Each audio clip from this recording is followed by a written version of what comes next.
here. Look at that two truck leading the race, bouncing and dancing off the corner. You can tell he doesn't have any grip, but he's got his foot on the floor. So Kyle Busch running the high line. Clint Boyer down to the bottom of the racetrack. Those two separated by 5 truck lengths now. A little over 0.2 of a second when they cross the stripe. Johnny Sauter into the wall, though. See, Johnny just gets a little high there. That he may have had a slow deflation of that right front tire. And if he did, and that's all the damage he did to that truck, that's really, really lucky. And that looks like indeed what might have happened. You can see he's not trying to run the top, Phil, but the tire goes flat right there and takes him up the track. Fortunate for Johnny, that thing just barely lost a little bit of air. And you know, when he had that contact that you mentioned earlier, Rick, we thought he'd come to pit road and work on that thing, but I don't think that team came to pit road. They didn't come to pit road. They sure didn't. They stayed on the racetrack. Nelson Piquet Jr.'s team brought him to pit road. How about Johnny Sauter running for a championship and the problems that he's had? Broken axle. Has a tire go down here. Got black flag from a win. Black flag from a win.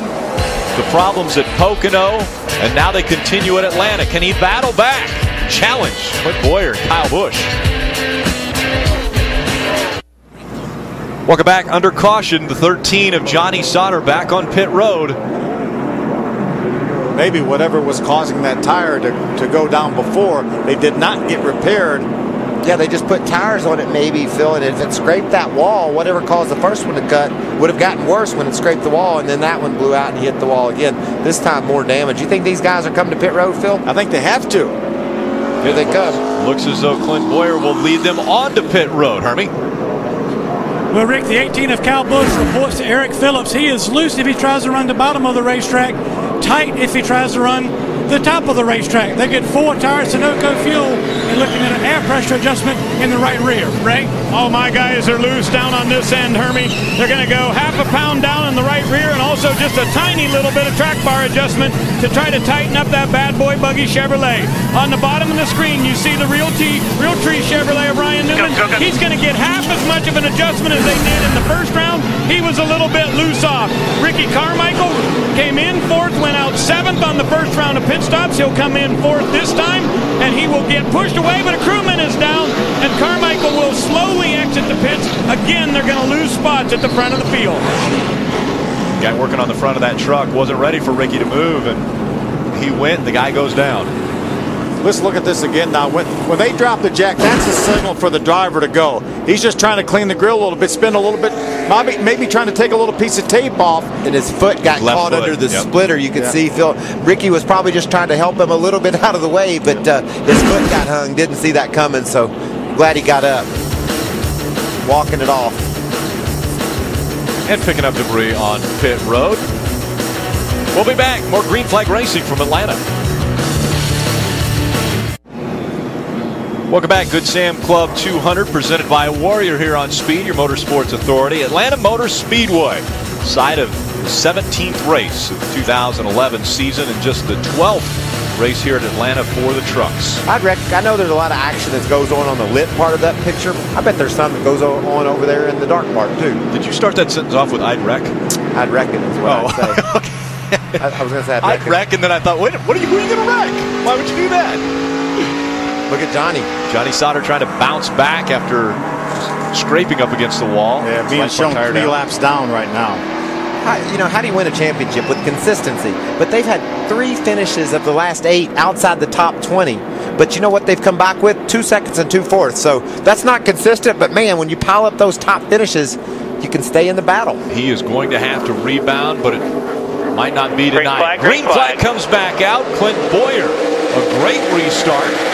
Kyle Busch on the inside, holding his line. Ryan Newman in the 08 truck right behind Kyle Busch. Newman now goes to the outside. He's going to jump to the outside, see if he can make a move on Kyle. Opens up the bottom for Matt Crafton. Crafton looking to the inside. As Newman goes up high, tries to fall right in the tire tracks of the 2 in front of him. Boyer, Busch, Newman. 1, 2, and 3 here in Atlanta. And here comes Matt Crafton. He doesn't want him to be 1, 2, 3. You got to give Matt credit. He said my truck will be good on the bottom. He stuck to it too. Parker Kligerman right behind that 88 of Crafton. Austin Dillon behind Ryan Newman. How about Hornaday? He's back up in the top 10 now. He's got his track position now, Phil. We've talked about how fast that truck is. He's gotten into position now where he can go up there and see how it stacks up against the top 5. You see this onboard camera shot right here of James Busher. Folks, right now he's our point leader in the Camping World Truck Series. Because of the problems the 13 has continued to have and has been having this evening. James Busher. We'll talk about it over and over if it continues. He's your points leader, and he missed a race earlier in the season. Didn't make the Phoenix race, so he has only started 15 of the 16 coming into this race. This will be his 16th start. In the top 19, he's the only one who has not started all the races. You guys remember, we start 36 trucks in the Camping World Truck Series. The minimum amount of points he would get if he would have finished last at Phoenix was 8, not 1 like it is in the Cup or the Nationwide Series. So he would have that lead. He would have the lead coming into the race. He would have been 1 point ahead. And there was a way to get in something for that race in Phoenix. That team elected not to do it. And I understand their reasoning. We saw it. We did a little feature on them during the setup show. They said we weren't fast enough. We didn't deserve to be in that race. But I think just like we saw in tonight's setup show when Ryan Newman passed Ron Hornaday for the win here at Atlanta, that the difference in points from first to second was enough to have gotten Ron Hornaday a championship that year. And they'll second guess at the end of the year if that does happen, where it comes down to maybe a 1 race difference. But right now, James Busher continues his run for a championship in the Camping World Truck Series. That 22 truck with Joey Coulter's strong, Phil. He's looked underneath Ron Hornaday a couple times trying to make that pass. Here's Parker Kligerman. He's got Austin Dillon looking to the outside now. Those two were side by side. Dillon, crossover move, goes to the bottom of the racetrack. Can't make that work. Falls right back in behind the 29. Yeah, Kligerman able to make the pass to jump up into the top 5.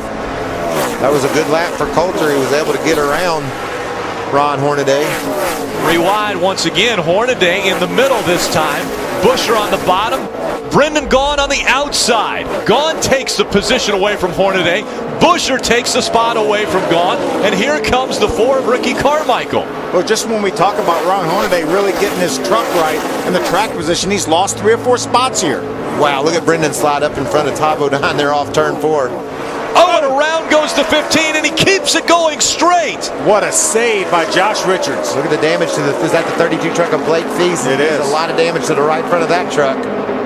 So Blake Feast has damage after the contact with the 15 of Josh Richards. What a save. You're right, Phil. Excuse me. You said he's around. I was with you, brother. He was on his way and saved that truck. That's some of that dirt track experience he leaned on right there. There goes the right front tire blowing out. It may bring a caution out.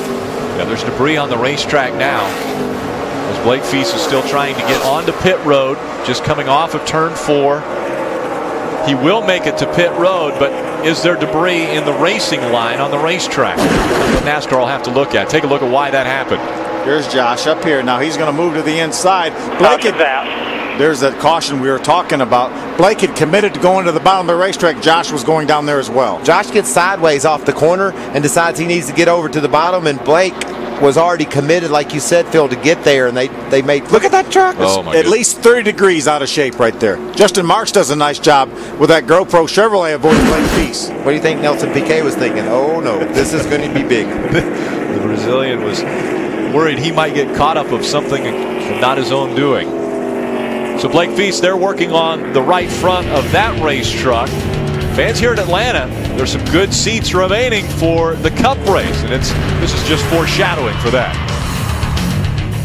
One hits. Welcome back to Good Sam Club 200, presented by Warrior here on Speed, your motorsports authority. Night racing at Atlanta Motor Speedway, nothing better. Just a minute to live forward. I want to take a look at the next stop for the Camping World Truck Series as we look forward to that 1.5 miles at Chicago. Oh yeah, going to be another 1.5 miles. Remember, this is the 5th one here at Atlanta. That'll be the 6.5 mile race of 10 in the 2011 season. But these 2.5 miles couldn't drive any more opposite. This place here, you're going to be sideways and sliding. At Chicago, a lot of speed down in the center of the corner, a lot of grip. So You don't see a bunch of sideways trucks, but yet you do see 3-4 wide racing, and the grip level is high out there in Chicago. Just for men hair color, live forward. We'll be living forward in Chicago as that race is coming up. There's your Aaron's Lucky Dog, number 66, Chris Cochran, getting back on, getting a lap back on the world. First start ever, and he's gonna get a lap back. Man, when I started, if someone said you could have a lap back for nothing, I said there's no way. I've never seen that before in my life. Now they just give them back every time somebody gets a caution. There's a caution. Let's give back and go to Hermie. Well, Rick, a couple updates. Jason White was running in the top 15. Went back to green on that last restart and had a loose right rear tire on the 23 Gunbroker truck, so he had to come to pit road, get right side tires. Also, Johnny Sauter in the 13 and Ron Hornaday in the 33 both made repeated stops on pit road during this caution to get more repairs to their trucks as we go back to green. Rick? Thanks, Hermie. Side by side, once again, the field is working their way down the backstretch. It's Clint Boyer and Kyle Busch making up the first row. That truck's been on pit road again a bunch of times. They wanted to work on the way that front end was patched up.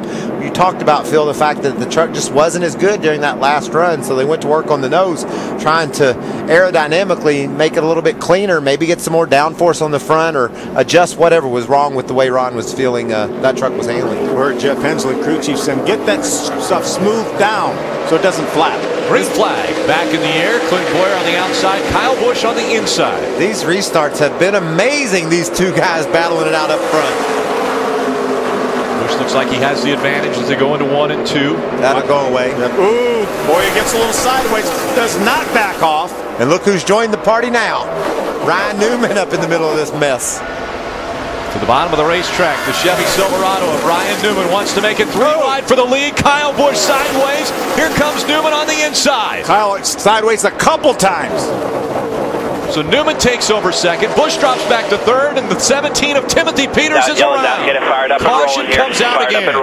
Left rear tire is gone on Timothy Peters' truck. Come right on down here if you need to. Come right on down here if you need to. I believe I'd come down there. You got to have a left rear rear. One out on me. Okay, cut a right rear down. Yeah. Left rear. Right rear's up, left rear down. Now remember, they worked on the battery on that. To the driver, it's going to feel the same though. He knows it's a rear tire. He's thinking right rear, but it's actually the left rear. That's a second truck in the top 3 in points to have problems. Timothy Peters, you can see the left rear tire is flat right there. Timothy, no damage to that tire, Phil. And Rick made a point. The battery's inside that left rear corner. You don't think maybe they left something loose in there and it maybe rubbed that tire? The battery could have gotten loose. Well, there's a door. There you go. That's his battery. That's his battery right there. But there's something that holds, obviously, that in. There's a battery comes off. They didn't have it on there, obviously fastened the proper way. And what it did first of all was rubbed a hole in the tire, and then it finally made its way out. But there's another battery. Don't think he's running around without one. There's 2 in there. Yeah. How's he doing that? Right. Oh, guys, I was kind of thinking that a few people may gamble on coming to pit road right now, but listening to the radio down here, it appears they're still 5 or 6 laps short of being able to make it if we were to run green all the way to the end, and that doesn't even count a green, white, checkered. So I think we need to get another 10 laps in before you'll see anybody back down pit road for their final pit stop and final set of tires. Yeah, that'll be pushing it too, Ray. With about 55 to 57 laps may be about max here for these guys. Good Sam Club 200 presented by Warrior here on Speed. Green flag will be back out when we come back to Atlanta. Speed's coverage of the NASCAR Camping World Truck Series is presented on Speed by Warrior. On September 9th, family is worth fighting for. Warrior in theaters September 9th. Brought to you in part by the 100% reinvented Ford Explorer. Drive one. In high definition by Funai. Funai, fun and innovative. Experience more at FunaiAmerica.com. And by Aaron's. You don't need credit. All you need is Aaron's. You know, guys, we talk about whether they can make it. They can make it from here. We only have 50 laps to go. The top 17 trucks, 18 trucks stayed on the racetrack, but we had a few come down pit road. Ron Hornaday was one, Jason White, Ryan Sieg, David Starr, all came down pit road and more than likely has enough fuel to get to the end, Ray. And Phil, I just ran down to the 81 pits, asked Jason Miller, the crew chief, can you make it? He said, we can make it from here. He said, I can't believe more people didn't pit We're going to try to go to the end. This thing stays green. This could get really interesting.